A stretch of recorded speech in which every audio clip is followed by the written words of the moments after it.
안녕하세요. 경제적 자유를 꿈꾸는 삼전 장기 투자라는 삼전불패입니다. 삼전불패가 여러분 간밤에 잠은 잘 주무셨나요? 오늘은 2012년 3월 8일 화요일 아침 하루가 시작되었습니다.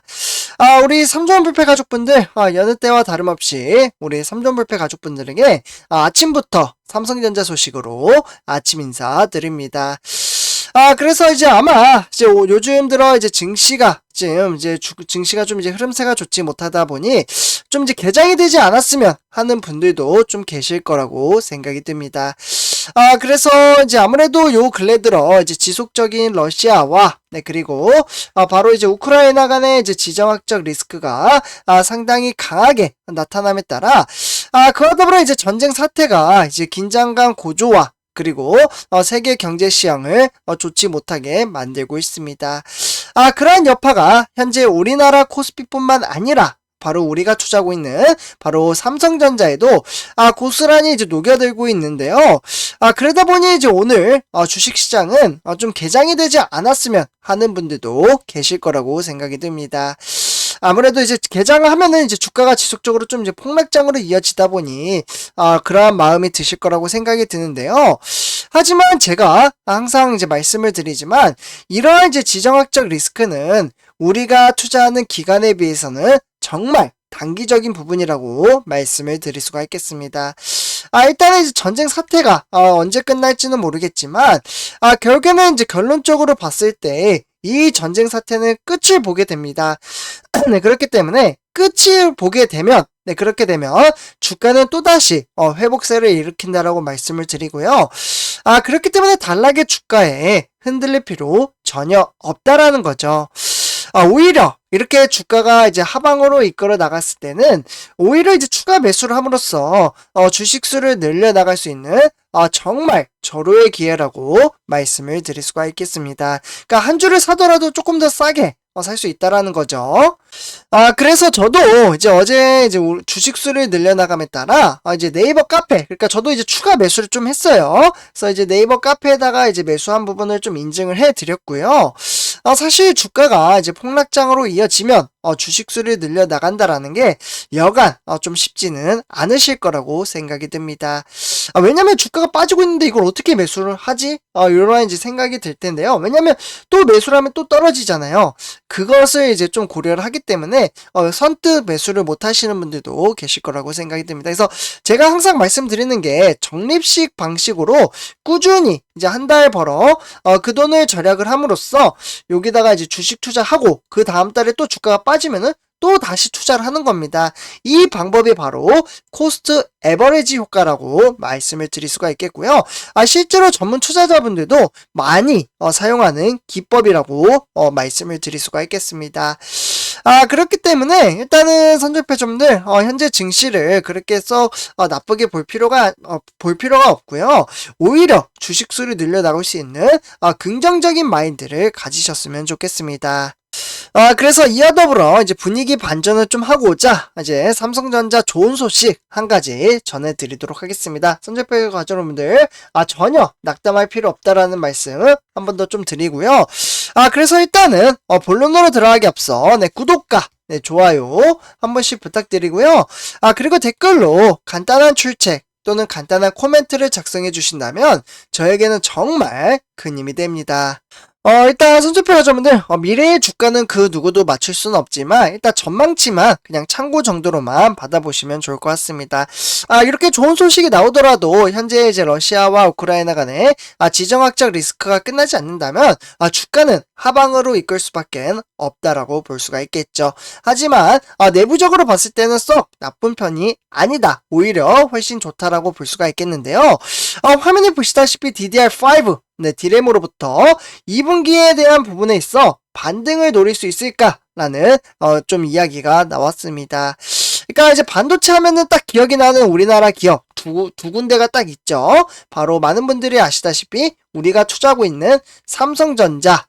그리고 두 번째로는 바로 이제 시가총액 3위이자 SK 하이닉스가 된다라고 볼 수가 있겠습니다. 글씨는 조금 안 이쁘네요. 네, 죄송합니다. 네, 어쨌거나 현재 이렇게 이제 삼성전자와 SK 하이닉스 올해 2분기부터는 디램에 대한 부분에 있어서 게임 체인저 역할을 할 것이라는 기대감으로 DDR5 네, 좀 써드릴게요. 네, 여기도 좀 써 있습니다, 실제로. 그래서 이 DDR5를 지원하는, 실제로 이제 경쟁에 있어서 본격적으로 나설 것으로 전망을 하고 있습니다. 서버 시장에서 절대적인 영향력을 확보하고 있는 바로 인텔이, 네, 인텔이라는 회사가 이제 경쟁업체이기도 하죠. 요 이제 인텔 같은 경우에도 2분기 DDR5를 지원하는 이제 서버용 프로세스를 출시할 것으로 예정이 되어 있기 때문이죠. 결국에는 이제 삼성전자와 현재 SK하이닉스는 DDR5를 지원하는 인텔의 신형 이 서버용 이제 프로세서를 출시에 맞춰서 네, 제품 개발을 마칠 것으로 보여지고요. 그에 따라서 올해 내로는 공급을 확대해 나갈 것으로 계획을 가지고 있습니다. 그렇기 때문에 인텔의 신형 서버용 이제 프로세서로 알려진 바로 이제 파이어 램피즈라고 하죠. 바로 차세대 디램에 대한 규격인 DDR5를 지원한다라고 볼 수가 있겠습니다. 그렇게 되면 올해 2분기, 네, 2분기에 출시 가능성이 높은 상황으로서 빅테크 업체들의 수요가 상당할 것으로 좀 알려져 있고요. 그렇게 된다면 바로 이제 서버용 CPU, 네, 이 서버용 CPU 같은 경우에도 이제 교체할 경우 이와 함께 이제 디램을 포함한 모듈을 함께 바꿔줘야 되는 만큼 바로 삼성전자와 SK하이닉스 이 두 업체 간에는 디램에 대한 업체들의 이목이 쏠릴 수밖에는 없습니다. 그렇기 때문에 이 DDR5 같은 경우에는 현재 널리 쓰이는 현재 많은 분들이 아시다시피 이제 공용화되고 있는 것은 DDR4라고 말씀을 드릴 수가 있겠습니다. 그러니까 요게 이제 발전이 된 게 DDR5가 돼요. 네, 이렇게 되죠. 네, 어쨌거나 DDR4 같은 경우에는 이제 데이터 전송 속도가 대략적으로 2배 가량 빠르고요.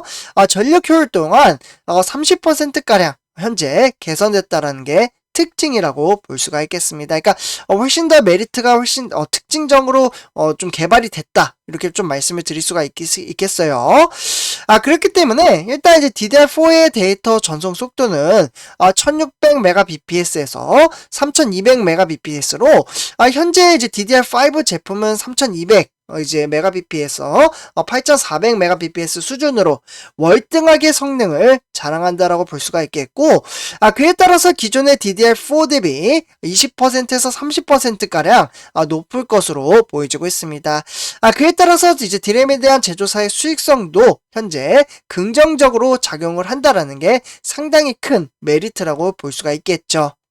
현재 이제 많은 분들도 아시다시피 이 메모리 반도체 시장은 바로 슈퍼사이클, 그러니까 슈퍼사이클에 대한 이제 대호황이 정점을 찍으며 당분간은 이제 하락세를 탈 것이라는 관측도 지배적이라고 볼 수가 있겠습니다. 그러니까 어떻게 보면은 단락의 증시는 조금 빠질 수는 있습니다. 네, 그렇지만 이제 장기적으로 봤을 때는 성장 가치가 상당히 높다라고 볼 수가 있는 거죠.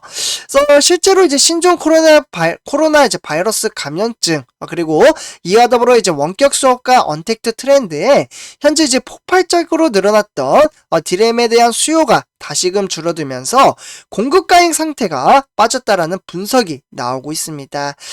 그렇기 때문에 실제로 이제 클라우드 업체들도 주로 이제 구매하고 있는 서버용 디램이죠. 네, 요 디램 같은 경우에도 현재 271.6달러로 전달 대비 0.5% 하락을 했다라고 볼 수가 있겠고, 그에 따라서 해당 제품은 10월부터 꾸준히 하락세를 이어가고 있습니다.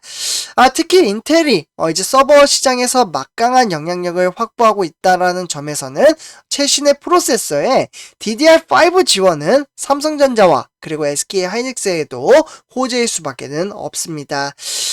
그렇기 때문에 선제표 여러분들 이렇게 이제 전망치가 상당히 좋음에 따라 현재 이제 세계 글로벌 시장, 그러니까 인텔이죠. 아까 말씀드렸던 이 인텔 같은 경우에도 AMD의 약진으로 좀 주춤하는 모습도 보이긴 했지만 결국에는 이제 글로벌 서버 시장에서는 대략적으로 한 90% 상당하죠.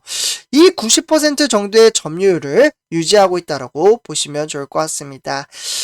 그래서 인텔이 결국에는 DDR5를 지원하는 서버용 프로세서를 출시하는 것이 바로 삼성전자와 그리고 SK하이닉스의 디램에 대한 매출 확대에 결국에는 직결이 된다라는 부분도 있고요. 그와 더불어 세대 변경으로 단가도 높아지고, 그리고 DDR5 특성상 현재 DDR4, 네, 요 DDR4 같은 경우에도 생산량을 줄어들 것으로 예상이 되고 있습니다.